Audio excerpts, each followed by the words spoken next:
hinahamon ka namin, Pangulong Bongbong Marcos,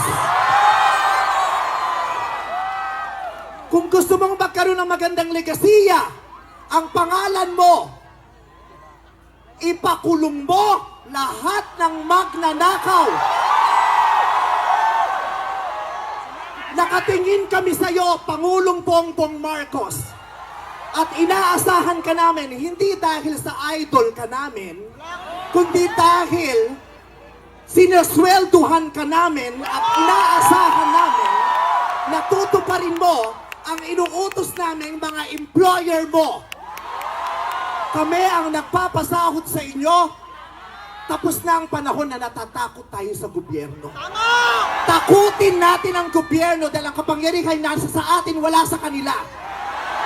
Nakatingin kami sa inyo. Ipakulong. Lahat ipakulong. Pawiin ang mga ari-arian. Pawiin ang mga ari-arian. Pati atay, i-donate. Ibigay ang atay. Pati mata, i-donate. Walang ititira kasi nga, hindi tayo pwedeng maawa dahil mga... Maraming salamat sa inyong lahat.